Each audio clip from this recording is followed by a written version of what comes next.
Welcome back guys to another GTA video, and in today's one, as you can see, I am in one of the empty garages in my nightclub.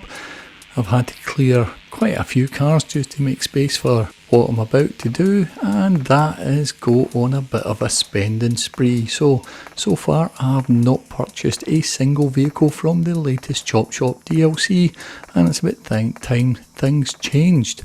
So starting off, we will jump into Warstock and make a few purchases of the police vehicles and utility vehicles.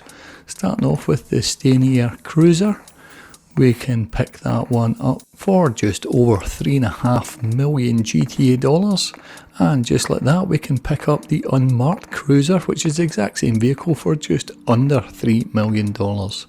The next one we can pick up is the Park Ranger for just over 2.2 million. We then have the police riot van.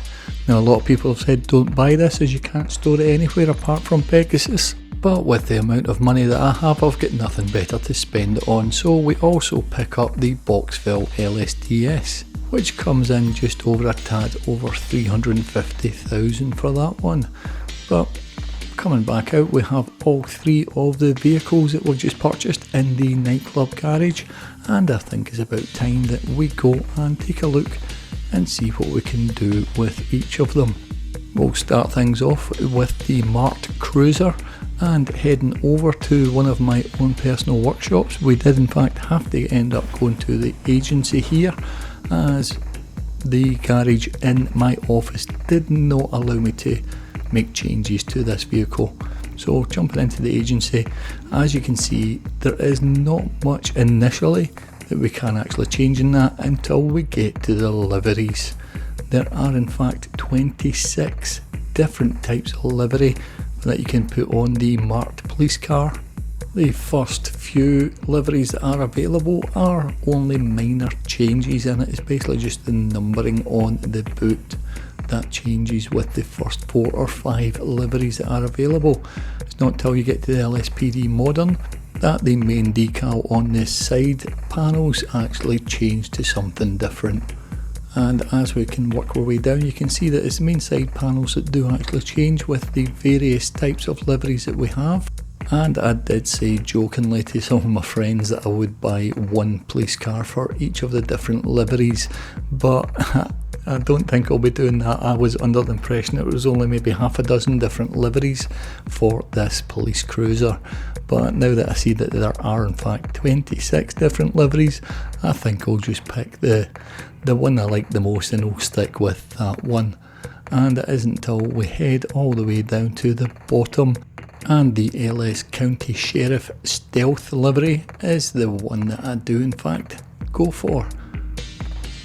So with that one purchased, we can then move on, and there are a good number of police equipment options that actually can be put onto the vehicle itself. They're starting off here with the aerials, and it is of course the Tech Array 7 that I go for.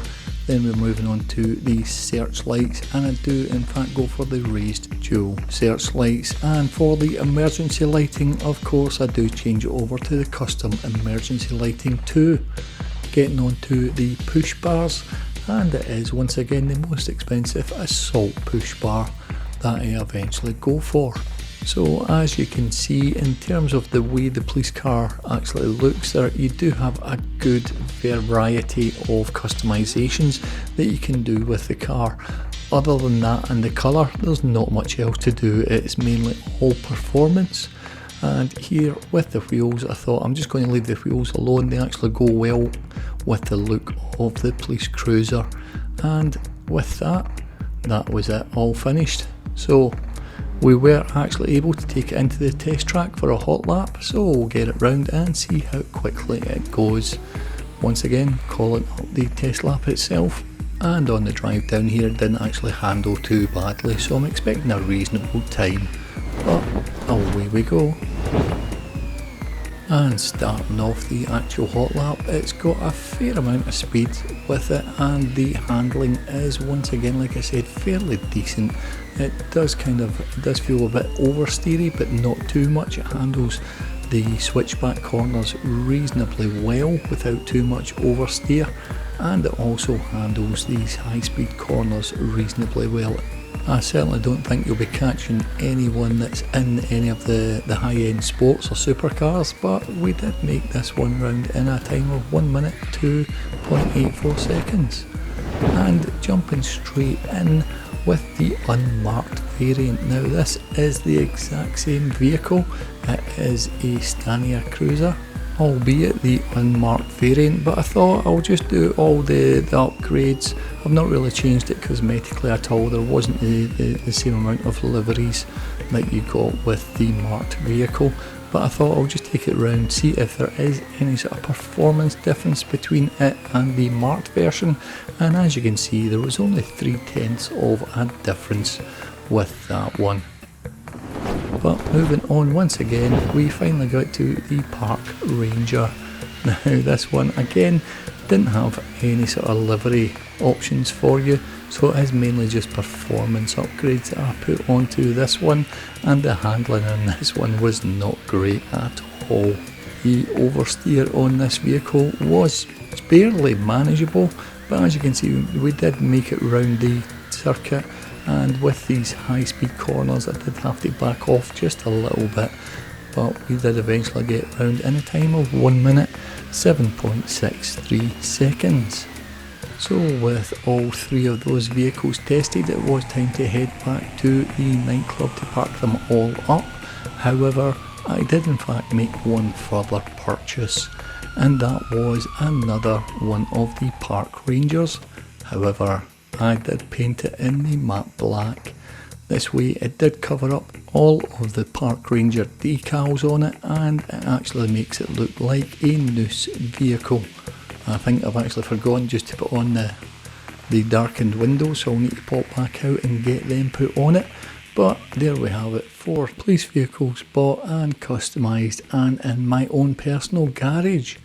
Now obviously there is a good number you could extend that with using the different liveries for the marked Cruiser, but I think I'll just stick with the one variant for the time being.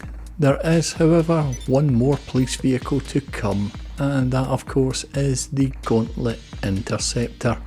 Now hopefully that will be released with the upcoming Clucking Bell raid, and I'm hopeful that it will be released at the start of one of the GTA Plus periods, but I'm more inclined to think that it'll be around about the 8th of March for that one. But that is it from me for today guys. If you did enjoy the video, do leave a like, and if you are new here, why not consider subscribing. Thanks again for watching, and I'll catch you in the next one.